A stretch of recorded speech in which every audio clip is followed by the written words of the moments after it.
Hey, welcome back to Searching for Service. Another great episode ahead of us. I'm Joe Kirk. I get to be here with the lucky Chad Larson and Kelly Kirk. P.S. Kelly, is this your first episode back? It sure is. Oh my God. She's back. She's back. She's back. I know it was rough with just you and I for the listeners. Thanks for hanging in there too, listeners. And y'all did just fine. How was it? How was the break? Good. It was great. Yeah? Wonderful. What did you do? I just hung out with a baby. Yeah. The most amazing baby ever. I'm sure you're really missing this then. Really missing it. Yeah. No, it was amazing. And, obviously it's a big venture. But here we are. We're back into the swing of things. All together, and it feels so good. Well, today we have an awesome guest, Sutton McGraw. She is with the Edina Noon Club. And Sutton. I struggle with that sometimes. I like the name Hutton. Sutton McGraw. It's okay. We're here to help each other out. I'd like to thank everybody. This is my last show. Sutton, I'm so sorry. Sutton McGraw. She's with the Edina Noon Club, and she has come on the show to talk about a trip to Guatemala where you did a Rotary service project. Correct. And we're really excited to hear about it. We cannot wait to hear about the project, but first we're going to learn a little bit about you. Okay. How about, when did you become a Rotarian? So this June will be my 12th year being a Rotarian. Okay. Holy moly. A lot longer than all of us. Yeah. Combined, Yeah. by the way. Have you always been in the Edina club? The Edina Noon Club, yep. Cool.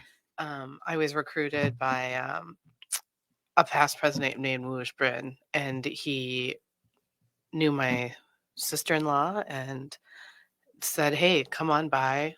We're going to do this informal get-together, learn a little bit more about Rotary. And Sucked you right in. yep, here I am 12 years later.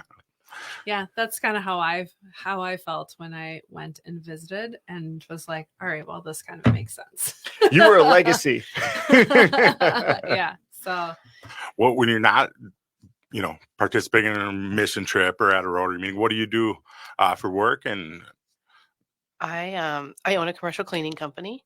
And so we service the entire Twin Cities. I have about 25 employees, and you're busy. I am busy, and I do that and then just work out. I like being outside. It's nice. Lovely. My sister just had a baby about 15 days ago, so I'm a new my aunt. So that's kind of Oh my fun. gosh, congratulations. yeah, that's So, very exciting. I can relate to you. My sister's really trying. In the weeds. Yeah, she's like, I'm really trying to get used to this. You look back and first time. too? Yep, this is Yeah. Oh, this is our So- probably the only grandkid in the family will be. Oh my gosh. So it's been fun. They've been trying to, get their sleep and do But whatever. it's like survival mode and adapt and overcome and more survival mode. Like I look back and I remember talking, I don't know how she is in terms of like what her maternity leave is going to be, but I remember looking back and going, yeah, I can do some work. No, Well, you she- cannot. Yeah, she's a doctor, so she'll take her 6 weeks, but Perfect. I don't. But I think she thought she could. I think she thought it would be a little better. Maybe. I'm sure. Easier. Yeah, a little easier. Yeah. Yeah. failed expectations. Number one, Yes. whoopsie for all new parents out there. Just know it's going to be a poop show and hang on real tight. Very much so. Even when it goes smoothly, air quotes, it's still a shit show. Pardon my French. Sorry. Oh, Right? Pardon my French. I will have to believe that. Hey, raw moment from a new mom. There you go. Raw moment, new It's mom. okay. Well, congratulations. Yeah. So commercial cleaning, you know what? We might actually know each other from commercial cleaning because I was in commercial property management for Oh, 8 no. years previous to real estate. So we may have crossed paths somewhere. It's Yeah. so funny. We have so many same connections. And I'm like, how haven't we met? I mean, so, and where do you live? I live in Long Lake. Long Lake. I Great love spot. it. Yeah, it's beautiful out there. Where is Long Lake? Like by Orono. Okay. Why is got that it. Orono? Got it. They all kind of interconnect out there once you get out there. Well, she's an East Sider anyway, so. Oh, you're from St. Paul. Sort of. New Edina resident in the last year or so. Sort of, yeah. So, anyways, this is not about me. Who cares? This is about you. This is about you. It actually took me 12 years of being a Rotarian to have the time and a way to be able to have the time away to do a trip. So I wanted to go a couple of years ago, but COVID was really hard on my business. Mhm. And so I had an opportunity to have this really huge project, and I was like, oh, I can't pass this up. Yeah. So it was, I think what's really nice about all this is that we're all Rotarians. So we all Mhm. understand the importance and we're on the same level there. Yeah. Oh, yeah. certainly. And so then if you have a group of people that you kind of just love in your group, Yeah. Mhm. and then they're going on this trip, FOMO. I was just Yeah. like, this is going to be great. And Yeah. I've always wanted to. And one of my favorite things to do besides travel, well, traveling is number one, and then probably cooking. Mhm. So I knew I wanted to go, and we just had an amazing experience. You're such good friends and colleagues anyways, and you kind of come home more like family. So Oh, very yeah, cool. it's really cool. Wonderful. Well, it's interesting that it took 12 years, right? So it just kind of shows all the Rotarians that are listening out there, or people that are just, thinking about service is, sometimes it takes time. Oh, for Sometimes sure. it takes time to become comfortable enough to, know the people well enough to then do the project. But I'm guessing that there's people listening to this right now. They're like, well, that was like the something I did. I went something Yeah. like Everybody's we've had guests on that, like literally their first experience with Rotary was a trip like that. I'm Hmm. like, wow, Yeah. Mhm. just straight in. Yeah. But that's really cool. And I do think it just really reinforces all the things that we actually are doing in our clubs. Yeah. So all the 5950, all the 5960 groups and clubs that whatever their passion is, no matter how small or how large the group is, it just reinforces what we're doing good things. Very cool. Mhm. Aside from the Guatemala trip, like how else do you like to be involved in Rotary? Well, when I first started, I was involved with the youth exchange program, which is really cool. Yeah. And actually, I met Tom and Catherine Gump kind of right away. And Tom's a big guy now in your group. Yep. Yeah. He's And- been on with you guys a couple Uh-huh. times. Yep. Yes, he Yeah, has. he's Sure, so- he'll be back again. Yeah. Yep. They're really wonderful. Yeah. So there's that, and then I've done the Rotary Ethics Day program where we get together with juniors and seniors from Medina High School, and then we have case studies, and it's usually at St. Pat's every year, and we have different speakers and stuff. And it's not about right or wrong; it's just about these ethical situations that juniors, seniors find themselves in a high school, and maybe would be presented to in their near future in college and stuff. Mhm. And it's kind of fun because you just never know what the answer is. And it's very different than probably what we might all expect. Sure. So Hmm. that's kind of fun. Doing that. I'll take business ethics. Movie reference for you people out there. Big quote guy. Big quote guy.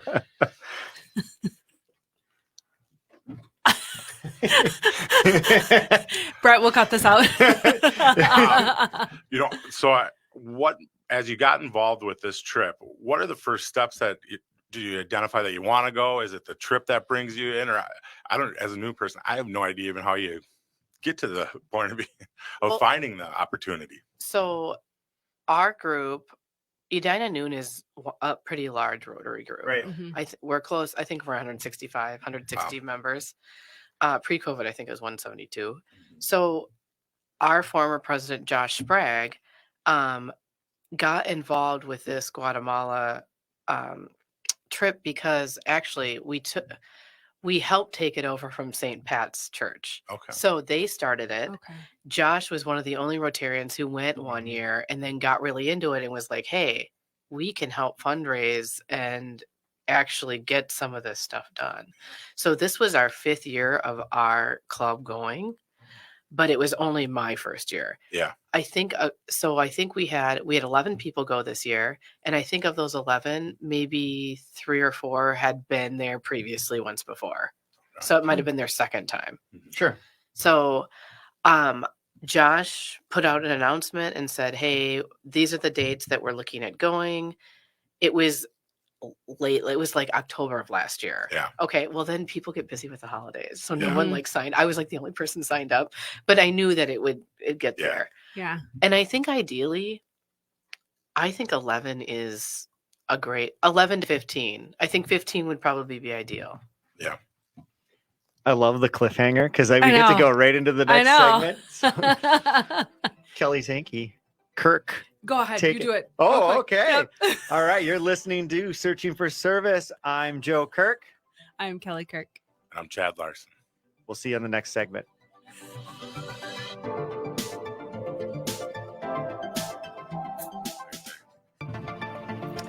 Hello and welcome back to Searching for Service, brought to you by Rotary District 5950 and 5960. I'm Kelly Kirk. And I'm Joseph Kirk. And I'm Chad Larson. Today we have Sutton McGraw with us. We're talking about her service trip with the Edina Rotary to Guatemala. And before we went to break, we were talking, you said the ideal, amount of people, you said 15 would be a total, but 11 really felt good. Is there, oftentimes it's a lot smaller, a lot bigger, Well, I heard on previous trips, I think one year there was 20. Wow. So this is what we did. We went from wherever everyone was starting. Most people started from Minneapolis, St. Paul. Yeah. And then I had to go through Atlanta and then Atlanta to Guatemala. So our first night was in Guatemala City. And then we took a 5-hour bus ride to Coban. And we stayed at the monastery. So this is really cool. So we get our products from Hope International. Mm-hmm. And they have a manufacturing plant in Guatemala City. Okay. And then the monks, they deliver all the filter products that we're putting together. It's like a 5-gallon pail and the filter and the spigot and everything to the monastery. The monastery houses that stuff for us till we get there. And then the monks, they have all the stuff and the vehicles to get us up these. The roads are, I don't know. Some of them are a little roads. nerve-wracking. Yeah, some of Freshly them- paved. Yeah, I was going to say some of them aren't even paved. And so they get us up the hill to these villages, and then we get an assembly line, and we're assembling these filters. So I think 15 is probably ideal. Also, we have these little icebreakers that we do with the children and stuff. For example, one time, I think I painted 100 people's nails. The little girls and their moms. It was really fun. But then Josh, he was funny. He got a lot of soccer balls donated. Sure. And then one time we played a little game of soccer with the kids afterwards. Josh did, and it was really fun. So there's just different icebreakers. Yeah, I can get to know people. Well, and we kind of stepped over it. Is what specifically did you guys do down there in terms of the work that you were doing? Okay, so this was a water project. Mhm. Guatemala does have stuff wrong with their water. Yeah. And so it's just access to clean water.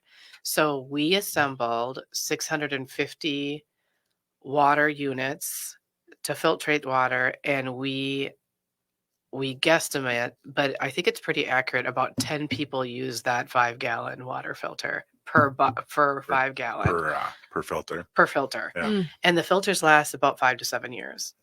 And then our trip, we go every other year. So the monastery also helps us coordinate people who are in need in the villages for these filters. Mm-hmm. So it is really it's like a group. It really is. We do need their participation and help, and we get to know them, and they're really fun.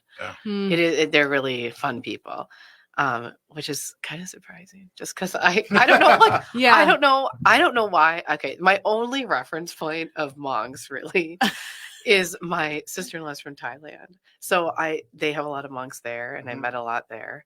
And then just watching The Sound of Music. So for me, I'm like, well, what do monks do? Pray? So I would have Silence. every day, right there with 5:55, there was a gong every morning.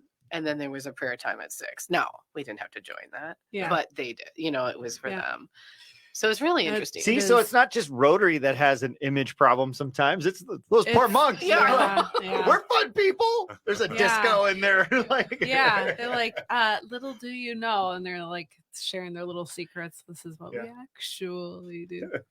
Now there's going to be a show about monks. Maybe there should be. Yeah. So there were days that we actually even split our groups up. Sure. And, one went to one village and the other half went to the other village, and we assembled. The people were so grateful. I think one of the most touching things is when we were at this school, one of the maintenance guys came up to us and said it in Spanish afterwards. Our family has been collecting rainwater, and we get sick, and it's hard to go to work when we're sick. And he said, this is really going to impact our lives. And like his brother and sister-in-law, I think, live with them too. So he was just saying how this was really going to help their family overall. So, it's just the little things that we really do take for granted. Mhm. Yeah. Water. It's just such a basic Yeah. necessity for people. And the fact that people don't have that. We helped provide clean water for the Escuintla Hospital, which was one of our stops, which is it's between Guatemala City and Antigua. And their death rate went down substantially in the last 2 years because of the clean water they're using. Mhm. I mean, I think it was like something like 80%, and now it's at 10 or 15. I Oh mean, my really gosh. like substantial, right? Yeah.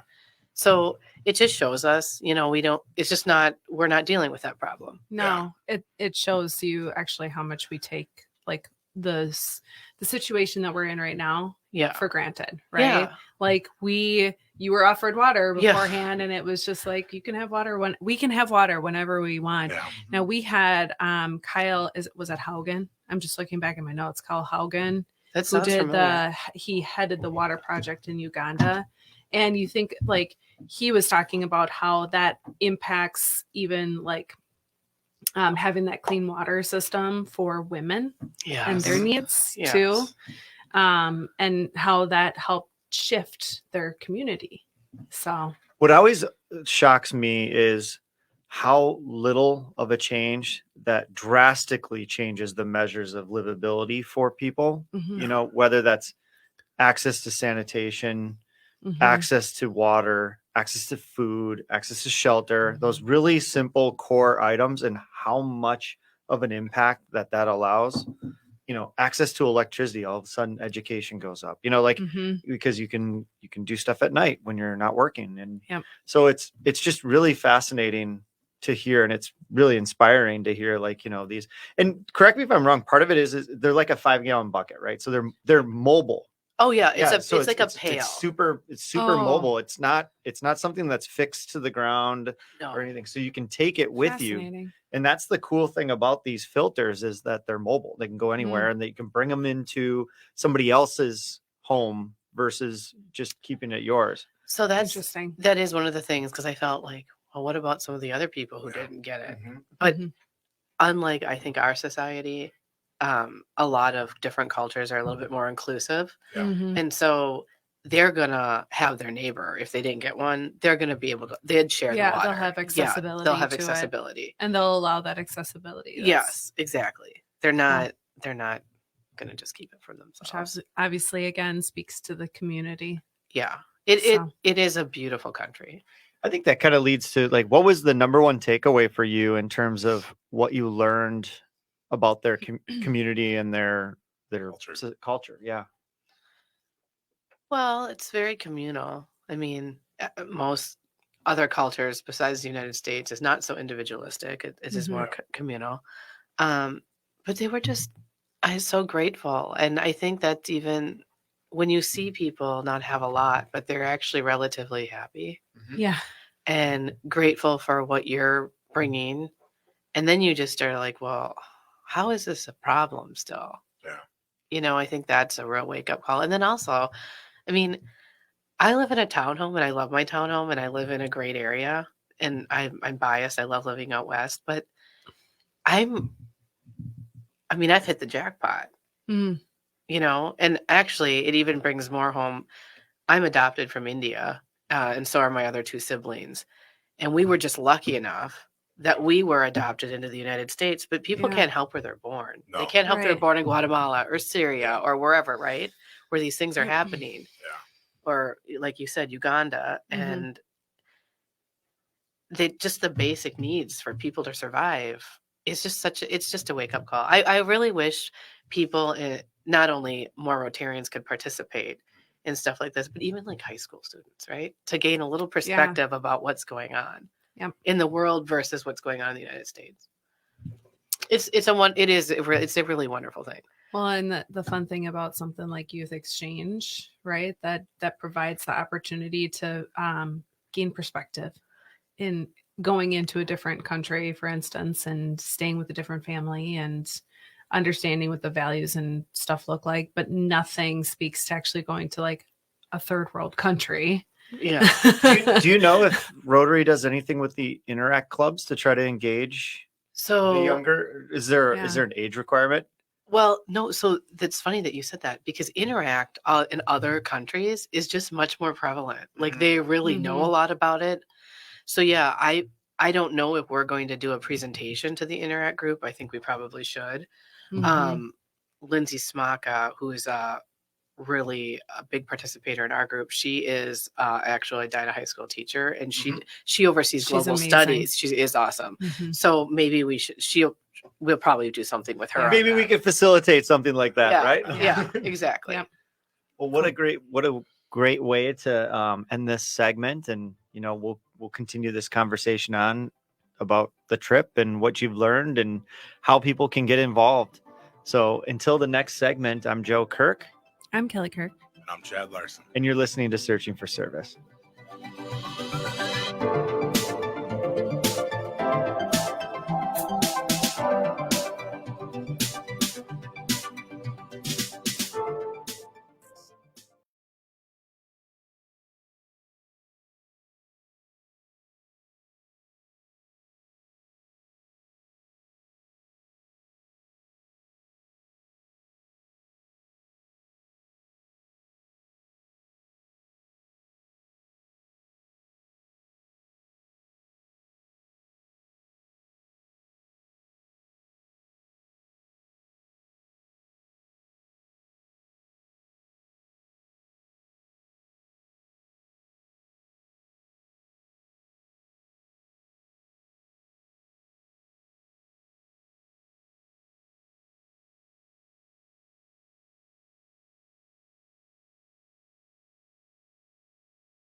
And stand by. Here we go.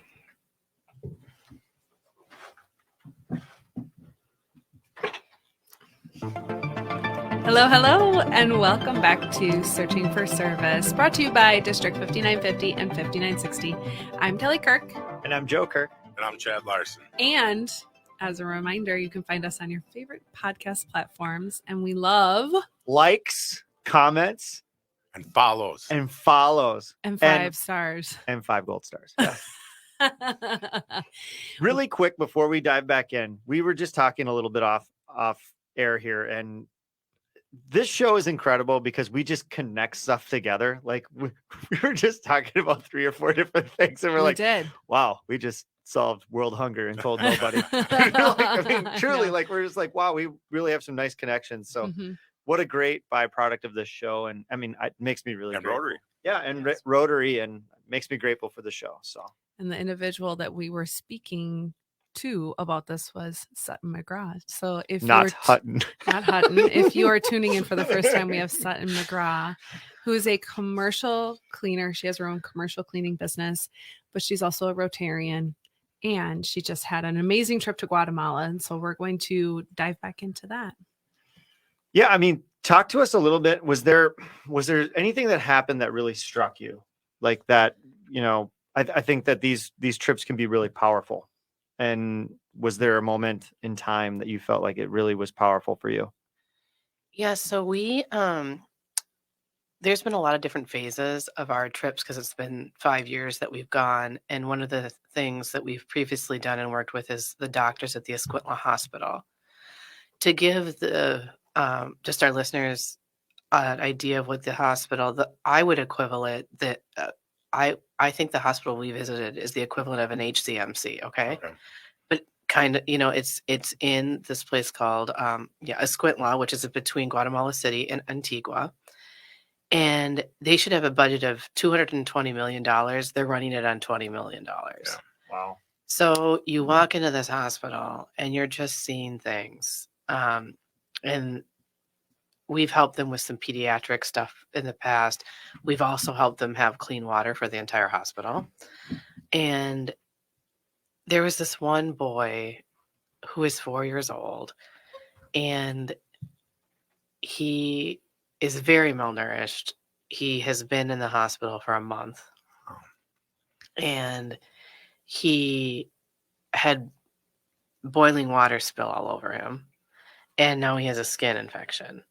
And I looked at the doctor and I said, how did he get boiling water on him? And they're now investigating because it might have been not a good situation at home. Yeah. And I heard that. A couple of my colleagues heard that, male and female, and we all were tearing up. Yeah. And it's those things that you see, and then you know that we've brought down the death rate with the clean water. And you just you even being a new mom and my sister being a new mother, if I wanted to cry as many times as in front of my group, I think my group would have told me to get it together. So I did a lot in my own room. Yeah. But these children are being born, I think, and they're in remote villages, and you're like, and it's not that it's bad. It's just, you just wish the conditions were better. Yeah. And you wish that an HCMC type of hospital had the extra $200 million they need, so they're running in the most efficient way possible. The other little boy I saw in one of the NICUs, his eyeballs were bulging out a little bit, and I asked the doctor what was going on with that. He was born with water in the brain, and he's been there for 2 months because they're waiting for the right thing, the stint, to come so they can drain the water off of his brain. And it's like, I wish we would have known. Yeah. I would have loved to get those things down there for them. So it's just those eye-opening things that touch your heart. And then, as a group, in our hearts, we're all Rotarians. Yeah. And then we serve together. And again, I just think it brings it back full process. Yeah. Also, I found out, and I didn't know this, so for the group, the 5950 group, 5960, our district, there's this club that's relatively new called the Global Travelers. Global Travelers. Yep. And I didn't know about it, but two people in that group, Connie and Joel Mondry, are in that group, and they joined our group, and they're 80 and 82. Connie and Joel just rocked it, and they served with us day in and day out. And they actually have a son and daughter who they help with, and they got to meet them again down there. So they left our group for a day to meet them. So it's just it just brings back to what we're doing on a daily, like a weekly basis with our Rotary groups and how to get involved. The Global Travelers, why I bring that up is because all they do is they meet on Zoom, but all they do is travel. So if you want to get involved in service things and find out about them, that would be a great place to start, at least look into. And then also, I just feel like your club president would know about some of the global things that you might be doing internationally for grants. That's how I found out about it. So Josh knew about that because it was a grant that he's worked on before, and we continue to try to find different things to do there. Wow. Thank you for sharing that. That was an incredible story. And it's interesting because, you probably go down there and you're helping and you're thinking like, all right, rah, we're changing everything. And then you walk into a situation where you're like, it's literally a drop in the bucket compared to what is needed. And it humbles you immediately of just how much more help is required. So much more. I mean, we don't have the capacity to change it all. Yeah. I was, when you were telling me that they go year after year, I thought, maybe clubs go different places, and it probably makes sense to go back to the same places, because whether it's the little things you learn and do, but you realize not only that you're having an impact, but there's other things and other maybe small things you can do. So I was surprised at first when you said, "Oh, we go back to the same place," because maybe it's just I've heard of the stories other places. And I think when you go to Koban, to the monastery, although that's our starting place, I do think it's different villages that are getting helped every year. It's not the same villages, but the hospital has a lot of greater needs. So I think we try to keep going with that. But I don't know all the particulars of all the grants. Is it the same project every year? So it's the water filtration buckets? Yeah. So, and we go, just to clarify, it's every other year we're allowed to go back. Oh, okay. Gotcha. Okay. And so, yes, but I think there's different things that we're trying to do for different things. Like there's like bats in the wing of the hospital, and Lindsay is looking into how to safely remove those bats. So there might be a different group who go down and do just like a bat project for the hospital. There's, for example, the laundry in the Escuintla Hospital is 40 years old. There's like 4 washer and dryers, and I think right now there's only 2 working, 2 washers, 2 dryers. They do 200 pounds of laundry a day, you guys. I mean, it's just... It just can't it's sustain. It's just like, it's just can't. like, oh my gosh, there's just a lot to be done, Yeah. It's just eye-opening. Yeah, if you guys can go, definitely go. You guys are going to have to wait a little bit. The first thought that popped up, I'm like, well, it's going to be give it a couple of years. Strap her on. Let's go. You kind of touched on it earlier on that you weren't able to go on a trip because of COVID, but and work, or maybe we were talking, but was it hard to be gone from obviously, here, but work, or was it pretty easy once you got down there because of the impact? I think for me, I just finally am in a place where I have a full-time manager. Yeah. I could take calls, emails, texts, all that. You get full service. I can still, but I mean, when you're in the village, I mean, you just got to put your phone away, but you have time. But you just make the time, but it was worth it. Yeah. And I think you just accommodate for that over time. I just knew, okay, this is important enough. I'm doing this. I just pictured that you're disconnected, so you still have some opportunities. So, because that would be a concern. It's like, why? As you just call your carrier and say, I need the international plan. Oh, sure. You can still stay in touch with family and work. Yes. Just real quick, while we have another minute, just what is your takeaway from the project? How about this? What was the difference between expectation versus reality? Well, you guys, I thought we literally were going to be digging ditches. I thought I was going to be in a field for like 10 hours a day. I don't know where I came up with that. I think someone else came and talked to us about a different water project. So I thought, oh, we're just going to be digging these ditches and installing stuff. And I think of that too. and I Josh understand. Sprague's like, Sutton, who said that? And I was like, I don't know. It's just what so really, it was actually a lot easier than I thought. But at the same time, we were really going from village to village to village to village. There wasn't a lot of downtime, and it was specifically that way so we could get a lot done. Yeah, have the most impact. So it was better than you thought. Yeah, it was better. It was better than I thought. Okay. And remind me, how long were you down there? Like 10 days. 10 nights, 9 days, something like that. Yeah. Very cool. It was amazing. Yeah. What a great project. And hopefully we can help support you in for that sixth time going down there. Yeah, I want to go. And we got one more segment left, but I'm Joe Kirk. I'm Kelly Kirk. And I'm Chad Larson. And you're listening to Searching for Service.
We're on, and all right, stand by. Here we go on the last segment.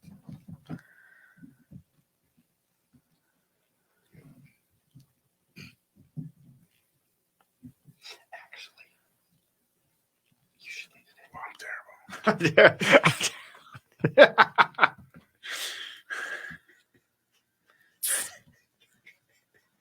You kill me, man. So we'll see who leads us in here. Oh, are we going? Oh no! I was hearing you guys. It's me. No. Oh, you're doing okay. Like, what is going on here? I was like, how did that happen? Okay. Yeah, I'm waiting for the music. Yeah. This is dead air. This isn't good. Yeah, that's right. Yeah, Kelly usually lead it back in. Yeah, yeah. All right, here we go. Oh my gosh.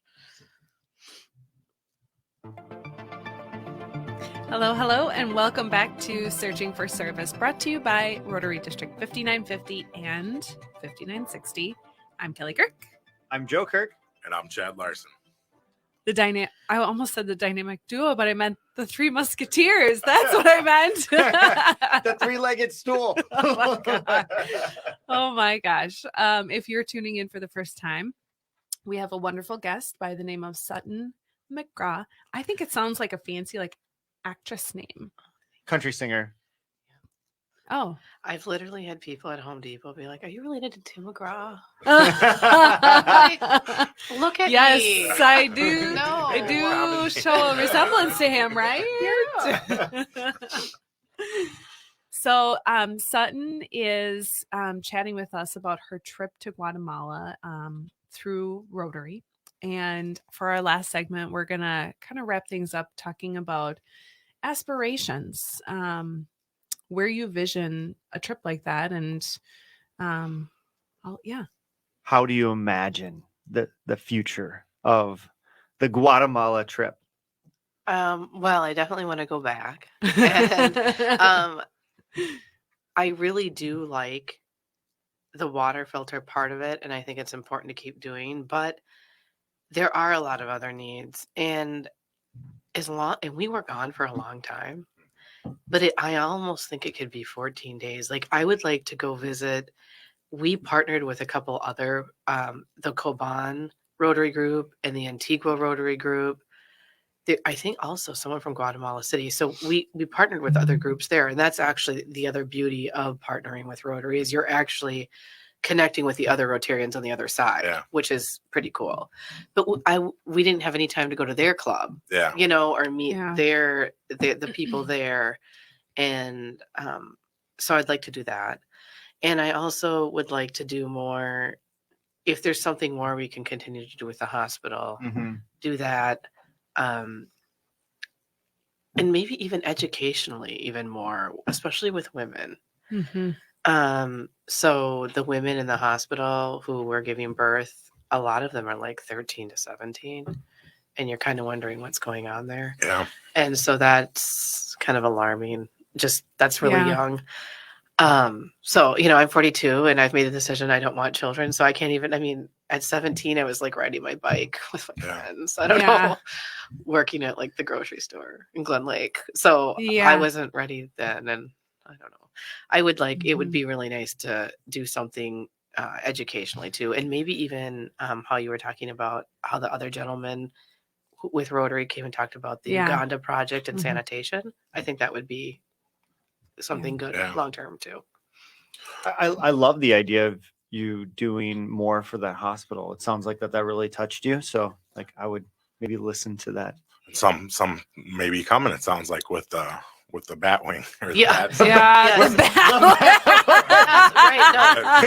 No, I think Lindsay is looking at because she's really into all that kind of stuff. So she is looking into something like that. And I would definitely go down with her. And I actually would go down on my own to do a little bit more volunteering just with the children's wing. I've talked to the doctors there, and I'm going to keep that open. Are you getting a very large donation from the Bruce Foundation or Bruce Wayne Foundation for the Batwing? God. No. My God. Seriously, you guys, it's going to be probably my last joke. I did think about that though when you said the Batwing. I was like, Batman? Okay. Oh my God.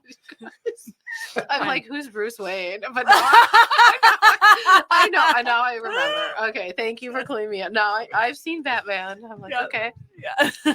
No problem.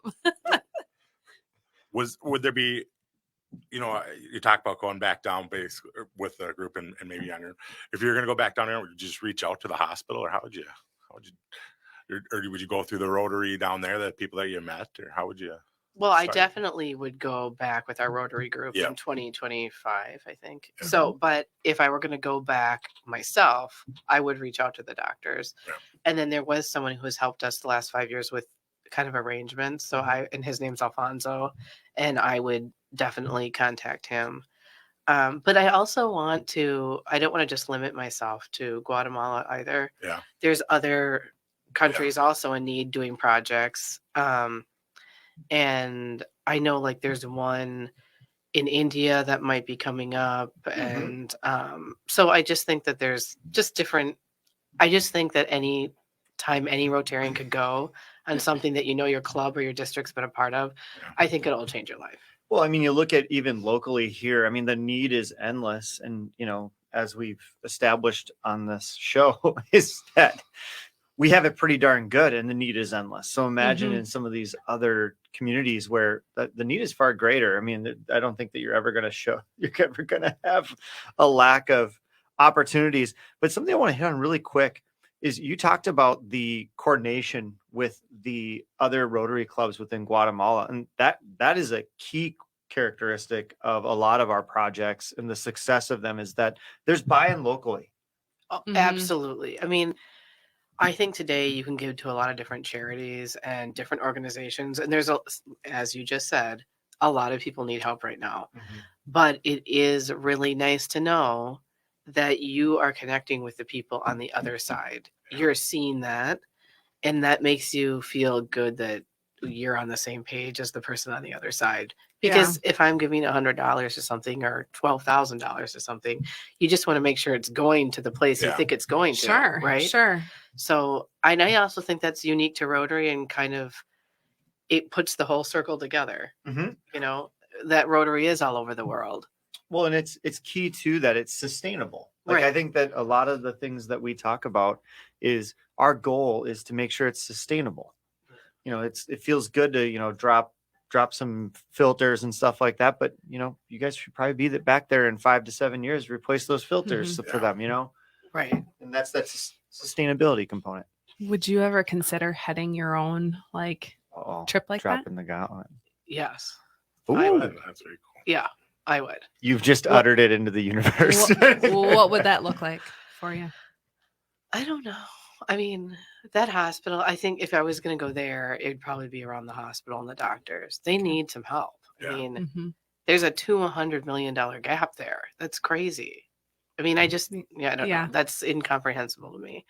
But there's so many places in the world that need us, need Rotarians, need our help, need the compassion and the service that we're here to do. Mhm. Well, and I think what Rotary does a really nice job of is we all have something that's inside of us that really compels us, and it really helps you find it and matches you with other people that are like-minded and gets it going. And for the people that are listening to this, is if there's something that you're passionate about that is not being addressed currently by Rotary or by your clubs, is make sure that it gets brought up, because it's pretty difficult to have something not fit into the 7 areas of 7 focuses of Rotary. I mean, it's pretty hard. Yeah. So I think that's a really nice aspirational thing for Rotary as a whole, is to just continue people. You came on here to talk about the Guatemala project, specifically around the filters, and we went right into the hospital, and there was another need. And it's really fascinating on how it's so inspirational. So thank you for sharing all of that. Inspirational, and it pulls at my heartstrings, obviously, hearing on the pediatric portion of it and around children. My aspiration before used to be around dogs and making sure that they were taken care of, and now it's dramatically changed, right? So for individuals, it can just dramatically change, and I don't know where I'm going with this now. I was just going to say, you could have fooled me on your change from dogs. We have 3 dogs, and trust me, they're treated like royalty. Oh my God. Well, Sutton, you have just a minute here. How about some parting words for our listeners or advice? These people are seeking service, and how should people get involved? I'd encourage you to just get really involved in your club and some of the passions. Like you said, there's something in all of us. I mean, it could be feed your starving children. It could be local community grants if you know a school or other something involved. But if you start getting involved in those certain groups and you're really participating, it's going to spark something else within you. And if you want to be involved in a service trip, just ask what service trips are going on in your district. Because I feel a little lucky that we're a very big club. And so I feel like we know a lot of those service things that are going on. Yeah. But it's people like Josh who are always talking about it. So if it's not being talked about, just reach out to your club president or whoever is that person for you who would know more, because they're going to want you to get involved. That's so good. And thank you, Sutton, for being a wonderful guest. As a reminder, you are listening to Searching for Service, and it's time to stop searching and start serving.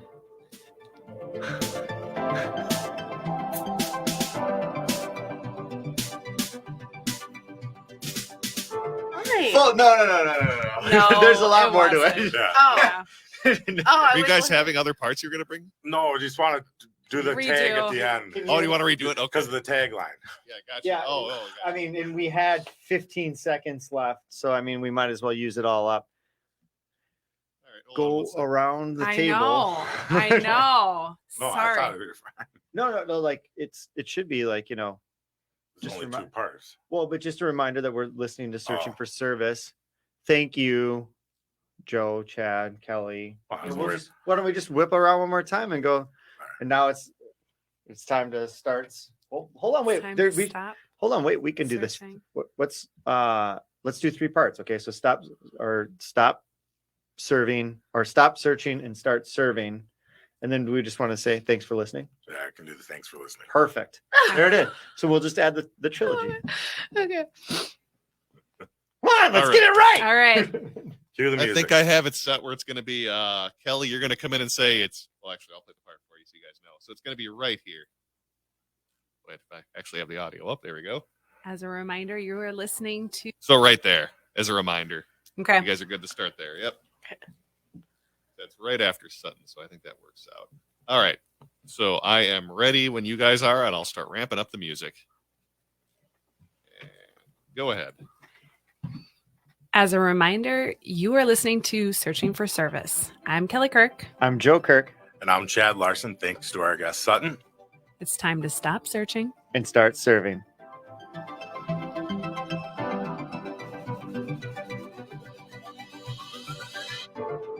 Somebody turn it